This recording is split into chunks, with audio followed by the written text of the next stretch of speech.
Welcome back, creeps. Welcome to our listener stories October episode. Yes, welcome.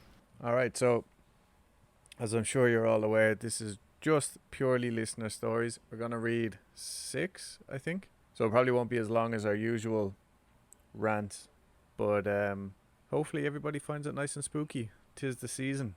Yes, it is. I'm currently sitting in the room, our room, in my own Halloween costume. And if you want to know what it is, I'll post it on the Instagram. Some of you already know what it is, though. Those of you who follow me on my personal Instagram. I think you should try and describe it without telling people what it is. You're likely to see me on Tuesdays. Yeah, okay, fair enough. That's the only clue you're getting. Maybe as the show goes on, she'll give more clues away. Yeah. Okay. So you want to take the first story? Okay. This story is from user Liz BC, and it comes from Puerto Rico. Hey, Liz. I was born and raised in Puerto Rico on the southwest side. When I was about 15 years old, we had a neighbor that had several teenage kids, and they owned one of these Ouija boards. But before I get to the story, please be patient as I tell you the background of the story. Ever since I was a little kid, I've had 3 reoccurring dreams. They're all very vivid and very painful. In fact, I can't believe that I'm writing this, as I've only told this dream to one other person in my whole life. In this dream, I'm walking down a street made of cobblestones. It is somewhat cold as I pass this glass window where I see my reflection. When I look at myself, I'm a man wearing a uniform that I now know to be German SS. Wow. I continue walking until I reach an intersection, and I look towards a smaller street to my right. There is a family being held at gunpoint. I realize that one of the members of the family is my girlfriend, and I run down the street trying to stop the inevitable. Before I get to them, the soldier shoots the young woman in the head. That's when I wake up, always crying. Needless to say, this is a very disturbing dream, and I think I was 6 when I had it for the first time. As I got older and I studied history, I became even more horrified of this dream, which, by the way, I still experience every so often. It's a dream that haunts me, not only because the murder is so clear and gory, but because of the reflection I see. That ideology is about as far away from who I am as you can get. So going back to the story, this particular summer night, we sat outside playing dominoes and cards for a while, sitting at a small table. My friend Sarah decided she wanted to use this Ouija board. I thought that it was all stupid, but I went along. After about 10 minutes, I was getting bored with it, thinking that one of them was moving it. Then Sarah asked the board if it had a message for me. At this point, all the hair on my neck raised up, and suddenly I felt very uncomfortable. The board started moving, and it spelled Nazi. Needless to say, I became terrified. That dream was my secret, and I had never told anyone. I then knew that this thing must be for real, and it knew about my dream. I let it go right away, stood up, and stepped away from the table. My friends, stunned at what the board spelled, looked at me and let go of it as well. Unfortunately for us, this wasn't the end. The thing went berserk and spun several times, very fast, until it dropped on the sidewalk, all on its own. We all screamed and ran to our homes. My mom, who was a very religious person, scolded me for playing with the board. Good. After that, weird things started happening in both houses, ours and theirs. My brother became haunted by apparitions and nightmares on a regular basis, and for years after that, I saw things and had some experiences that were very unpleasant. My mother never admitted it, but she also sensed stuff. She even asked someone from her church to come and bless the house. It didn't work. As a matter of fact, things got worse for a while. My parents still live there, and when I go visit, I left the island many years ago, and I live in the U.S. now, after traveling all over Europe and living in Hawaii. I can still sense something there. So that was like a, side note. So every time I read about a Ouija story, I get very concerned for the people that write them. Ouija boards are very dangerous, and I won't come near one, even if it's someone with a lot of experience and knowledge about using them. As for my dream, I lived in Germany for 3 years. I joined the army and did everything I could to get assigned there and was successful. I admit it was because I was hoping to make sense of the dream. Every time I visited a large city, side note, in the dream, the feeling I get is that it is a large city. I looked very carefully to see if I could find the street in my dream. I think I found it in Munich. Perhaps now that others know of this dream, it will be somewhat of a relief, but it still freaks me out to think that whatever entity spoke through the board that night knew about it. That is commitment. I know, right? I have a plan. I'll join the army. I'll get posted over to Germany and explore every big city until I find something that looks like the one from my dream. Yeah. Or I mean, like, I may not know the writer said that their ideology was completely different from Nazi. But maybe there's still remnants of this old person, like his desire to be in an army. You know what I'm saying? Yeah, like it's a past life, maybe. Yeah. That's crazy, though. Well, I mean, I think that's what he was trying to say, that it was a past life. Yeah. Yeah. And But that's what I mean, like maybe some behaviors or characteristics or ideas are still there. Translated to to this person's current life. That's one nuts story. All right, it's your turn. So my story is by El Conquistador X3. And it goes like this. Okay, guys, this just happened today. The 5th of September 2020 at 6:50 a.m. I'm at work. I work at some luxurious apartments in uptown Dallas. So we have a single elevator. I go and get on it and it's completely empty. I press the 4th floor button. So I get to the 4th floor, exit the elevator and look back and there's no one there. As soon as the door was closing, I realize I've forgotten one of my tools. So the door closes and I immediately press the button and the door opens. A lady comes out with a weird face. Her eyes look like they were almost popping out of her eye sockets. I get goosebumps all over my body as she gets out of the elevator, walks a couple of steps. I get in, scared, and try and close the door fast. And when I look outside the elevator, she vanishes right in front of me. That's a good one. Yeah, right? Mm-hmm. Like, totally normal. Yeah. Like, starting your work day. Mm-hmm. Boom. Yeah. I like that. Yeah, me too. It's very rare you get those short ones. They was very short and effective. Yeah, it was. Mm-hmm. There's no fucking around with it. Yeah, I love that. Yep. So All there right. you go. Thanks, El Conquistador. Dope. All right, this one's by Senorita, but there's no ñ in how she wrote it, so it's Senorita. It's Senorita. All right, Senorita. And this story hails from India. All right. This is my first and only story about ghosts. Let me give you my brief introduction. I am born and brought up in Aurangabad. By the grace of God, ours is a big family, including 9 buas, or father sisters, and their families. Father sisters.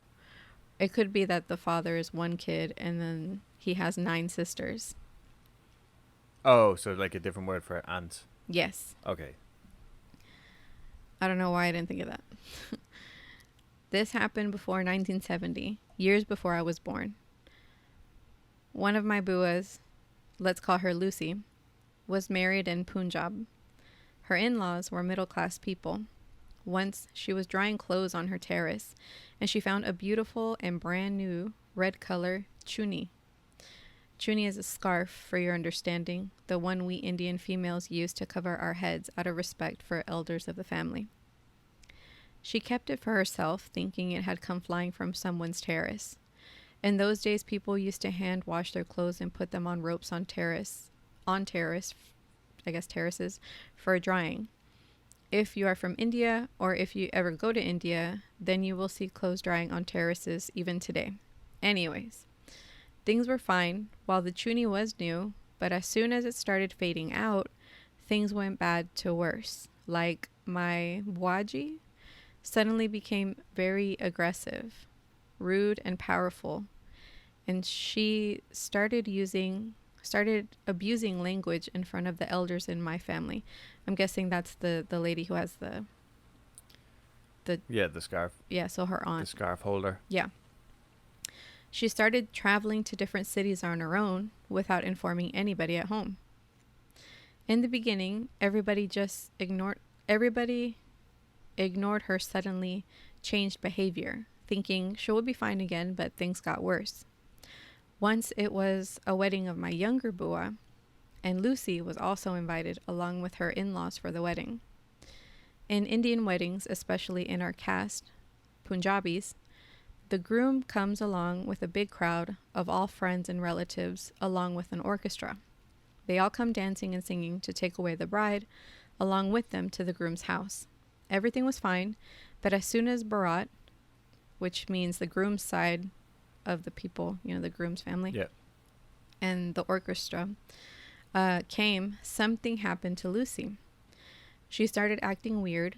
She started abusing everybody, throwing all wedding stuff here and there.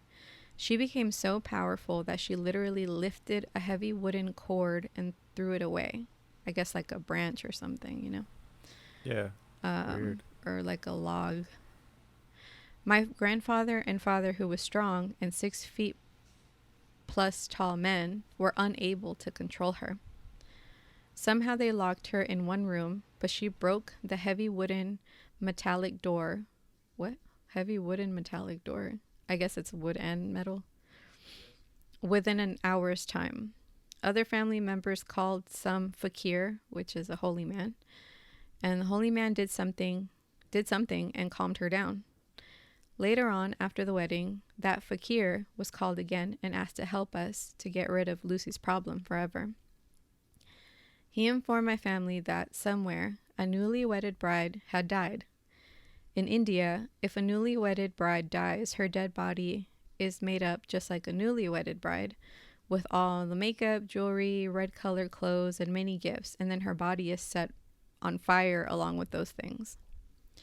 Somehow, her chuni was flown to Lucy's terrace, and Lucy started using it. Holy shit. Now, Lucy was possessed by the ghost of that bride who was upset with her for taking away her chuni and using it. Fakir took that ghost in confidence and apologized to her on behalf of Lucy for using her chuni unknowingly, and also asked for forgiveness and asked her to leave Lucy alone. The ghost demanded new red colored clothes with makeup, bangles, sweets, and a new red chuni, and it should be gifted by Lucy to a eunuch, and she will go away. Same was done by Lucy, and after that, until this date, nothing has happened to Lucy. Thanks for reading my story. Whoa.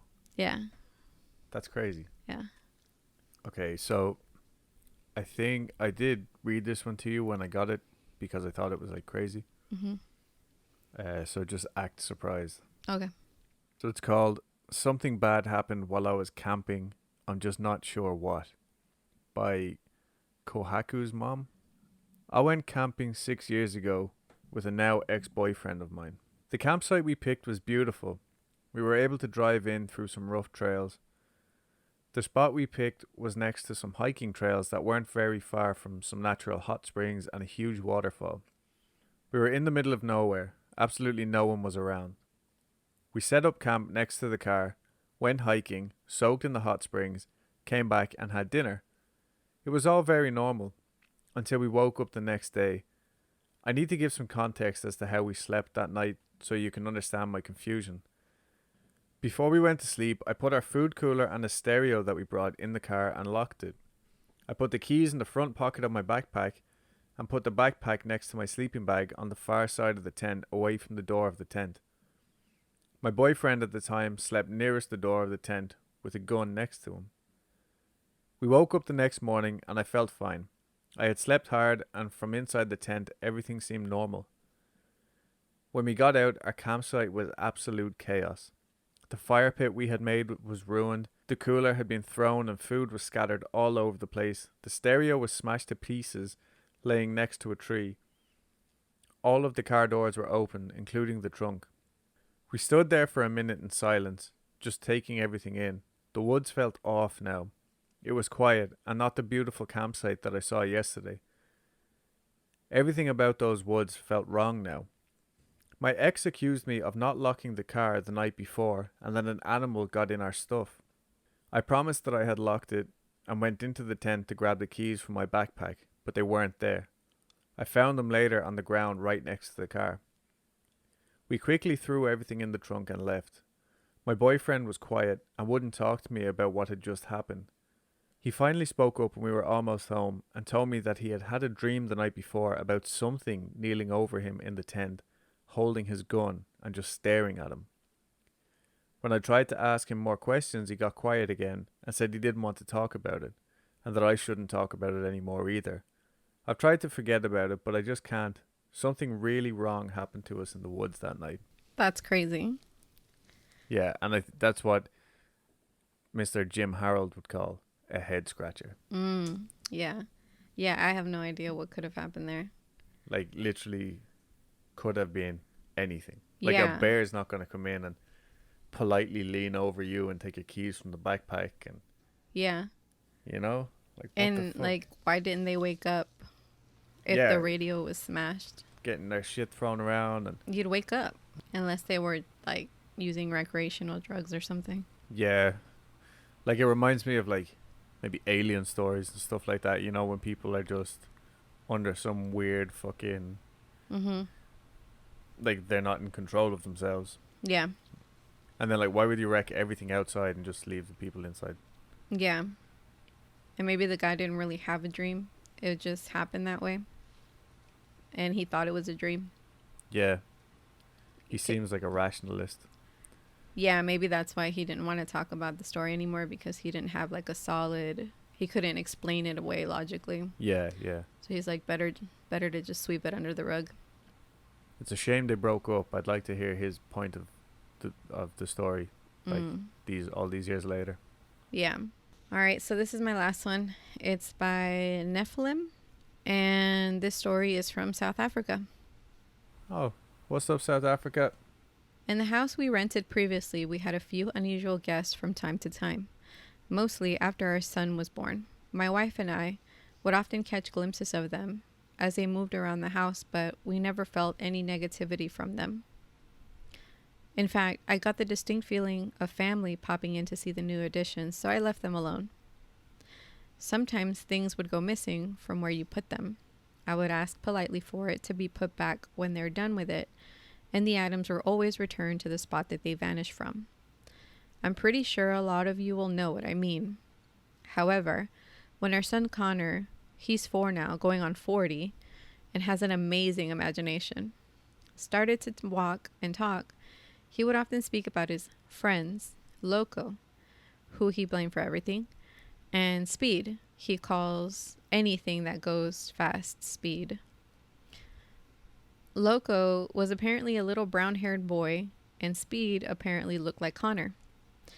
As he is an only child, we took them to be imaginary, as most kids have imaginary friends at his age.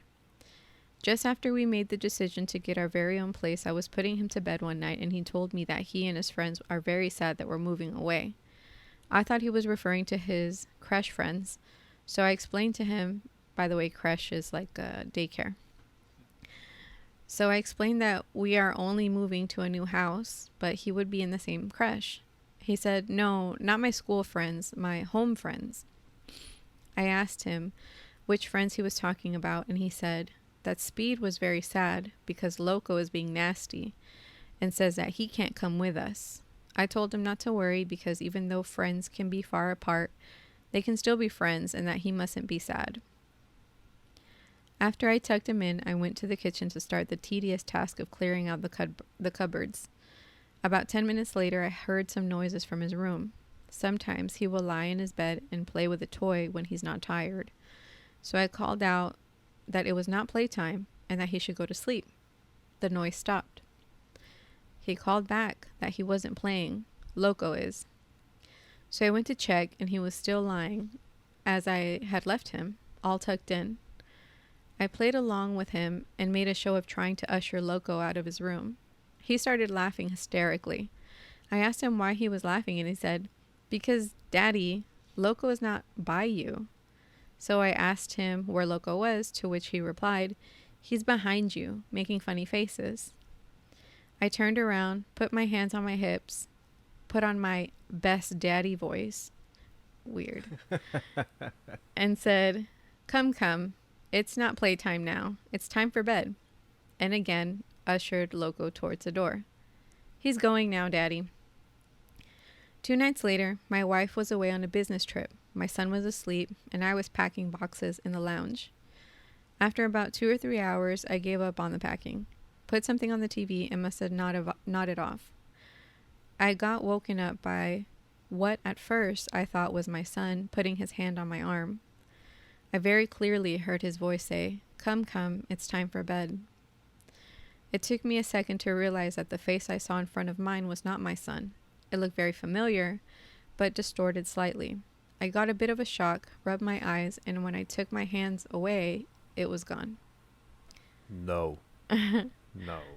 I dare say that it freaked me out a little bit. I ran to my son's bedroom, and he was still fast asleep. When my wife returned the next day, I told her about it. She's not a complete skeptic, but she also believes that our minds can play tricks on us, especially when we're tired or stressed. With the upcoming move, we were both, but I started to suspect that Loco and Speed weren't that imaginary after all. Cut to the night before the move. My wife was asleep next to me. I was scrolling through my phone, as one does when you can't sleep, and I swear I heard the sound of little feet running down the passage towards our room, and then abruptly stop. I was expecting to see the usual sleepy little face appear around the door and ask to sleep in our bed, so I waited and waited and waited for what must have been about 5 minutes. I was just about to get up and check if he hadn't fallen asleep on the floor or something to that effect when my wife suddenly wakes, reaches out as if to pick him up onto the bed, and realized that there was no one there. She turned to me, eyes wide, and asked where our son is. I told her I'd check. I got up, walked to his room. He wasn't in the hallway. Saw that he was still in his bed, and walked back to our room. By this time, she was wide awake. I told her that he was still in bed and asked her if she had had a bad dream. She said no, but she could swear that she had felt his hand on her arm and heard his voice say, "Come, come, wake up, Mommy." Ugh, no. That's horrible. That makes sense as to why she was like making the movements that she was going to pick him up, because she thought he was next to her. We chatted about it for a while, checked on him a few times, and eventually went back to sleep. They were like, "Is he fucking with us?" Yeah. On the second evening that we were in the new house, we were unpacking dishes in the kitchen.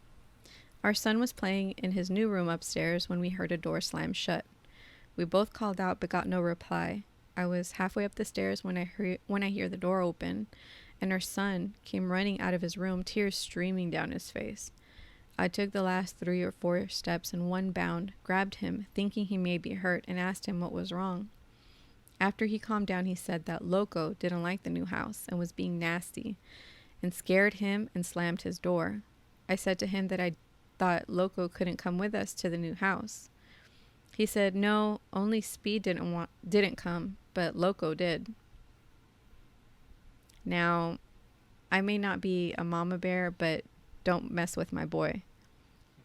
I barged into his room and put it very bluntly to this Loco that he is not to scare Connor, and that I think it's time for him to go back to where he came from. Connor said that Loco was gone. The next night, we were playing a game in the lounge. Connor likes to build forts, which is basically just him throwing a blanket over his head, when all of a sudden he stops, looks past me at the stairs, gets a frightened look on his face, and throws a blanket over his head. I ducked under the blanket and asked him what was wrong. He said that Loco was on the stairs and he was angry at me for telling him to go away. I pulled the blanket off my head and turned to look at the stairs, but didn't see anything. I did, however, feel a bit of tension from that area. I ducked under the blanket again and told him that I couldn't see Loco. He looked again and said that he was still there. Apparently Loco had changed and was now tall and thin with long fingers and sharp teeth, and he was angry. I literally have like goosebumps right now. That's whoa. I told him that Loco couldn't hurt us because I wouldn't let him. I got up and told Connor to follow me. We went to my special cupboard, and the two of us began cleansing the house. Nice. That's cool. I made him part of it so as to give him confidence, although it was mostly lost on him. When we were done, I asked him if Loco was still in the house, and he said no. Since then, he had not seen or heard from Loco again. Now I realize that this could all be attributed to an overactive imagination on his part and the stress of moving and all that comes with it on ours, but I'm interested to hear what you all think. I find it strange that I never once got a negative feeling when I was in the old house or the new. The only time I felt anything, and it was only briefly, was when he had said that Loco was on the stairs. I just want to address right up top. I think these ghosts were meth dealers. Now, I know I've been watching a lot of Breaking Bad, but Loco and Speed? Come on. Don't be racist. How's that racist? Your accent. Oh, what? Anyway. I think it could be because you're watching Breaking Bad. That makes no sense. Names like that, Loco and Speed, Mm-hmm. that's meth dealer names, if ever I heard them. But no, that is horrific. Like straight away when he started like mimicking him and using the son's voice, that should have been his first red flag. Yeah. Like, Well, that was Speed. I get the impression that the one that was mimicking Connor, the little boy, was Speed. And I don't think so. No? No. The reason why I say is because they all mistaked him for Connor. Remember, Speed is the one that looks like Connor, but Loco is the one with brown hair. So I'm assuming Connor is blonde, like a little blonde kid. Oh yeah, fair enough, I guess. But still, I don't trust him. That was crazy how he changed his appearance because he's like that literally like oh, he was no like, this is fucking my final form. no. Just no. All right. Oh wait, before we start, here's my second hint for my costume. I can't stand up. I can only lay down, but you can pick me up. And it's not a banana. Very big. Okay, so this one was sent to us by Spirited Soul, and it's called Russian Ghost in Afghanistan Outpost. Some of my favorite ghost stories are like our Warzone Yeah. stories. I feel like we hear them a lot less. Whereas maybe if we had a ton of friends in the army, there would be a lot of them. Like, Yeah. maybe it's just like macho stigma or something. No, I don't think so. No? I just think we don't have a lot of friends in the army. Maybe that's it. Okay. I have only told this story to 3 people outside the old military buddies. See, maybe.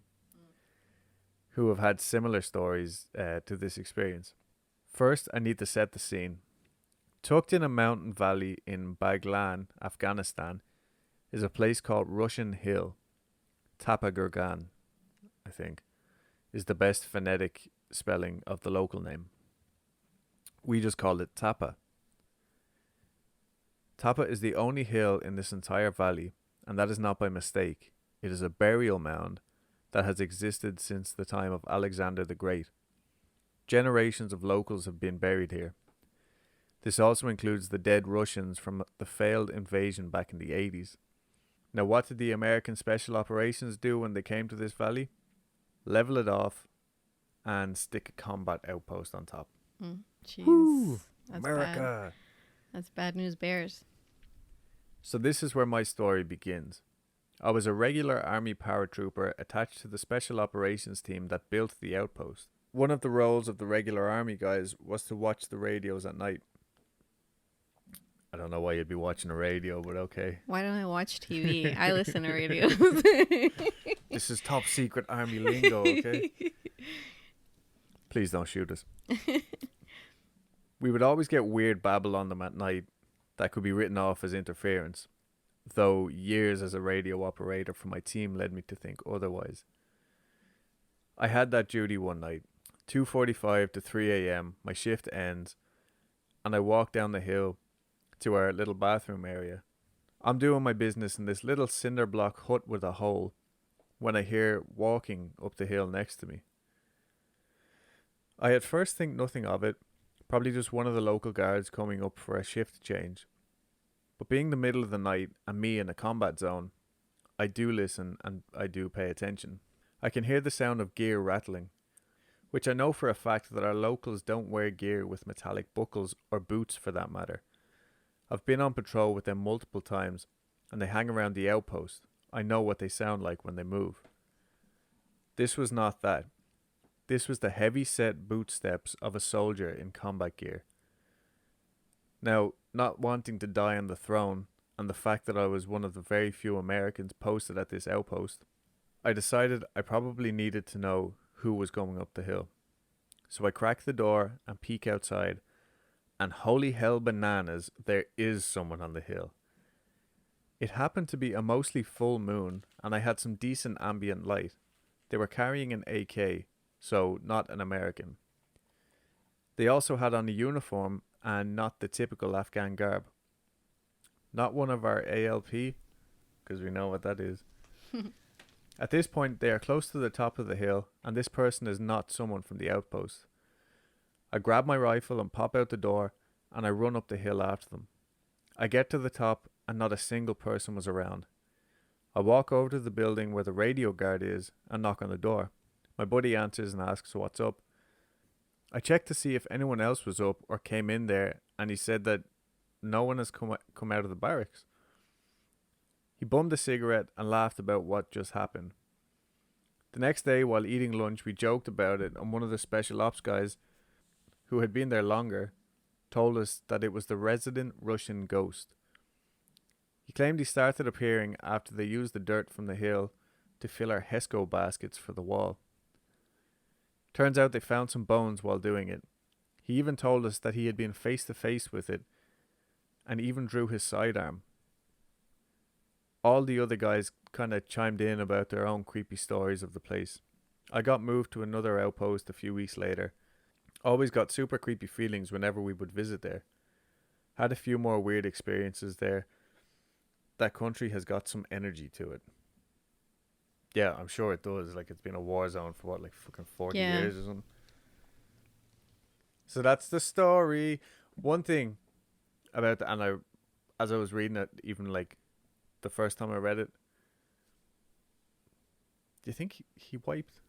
Like, do you think he was done in the toilet before he got out to check? Like, do you think he was just kind of sitting there at, like, on his phone or doing whatever? Like, do you think he was finished, or do you think he still had to use the restroom? I don't know, but I think, I don't know, maybe he doesn't even remember because if something scares you. Adrenaline just took over. Yeah. All right. So that's it. That's it from us for your bonus listeners episode. But it is October, Spooktober, spooky season. And I'm sure all of the podcasts out there are going to be doing lots of extra content. We plan on having a few bonus episodes, or maybe like certainly one bonus episode this month to celebrate Samhain. So yeah, again, thanks everyone for all your support. Keep listening. Keep listening. And Please, keep interacting God. with us. Yeah, we love the interactions. Yeah. Yeah, so find us anywhere you listen to your podcast, any podcast apps or whatever. If you can't find us on the one that you do use, let us know. We'll get on there. Find us on Facebook, Twitter, Instagram, all at Weekly Creep. And if you want to email us your own stories like these guys did, you find us or email us at weeklycreep@gmail.com. And yeah, even if you don't make it onto a listener story, you will definitely end up on the listener segment in a normal episode. So we need as many as we can get because we do them every week. And yeah, that's it from us. Happy October. Happy October, y'all. Last clue. Oh shit, yeah. Last clue is I hail from south of the border. Oh, wow. Is she a gunslinger? Tune in next week to find out. We're not going to reveal this until October 1st, so. Yeah. Which is when you're going to be listening to this anyway, so fuck it. All right. Thanks, everybody. Bye. Bye.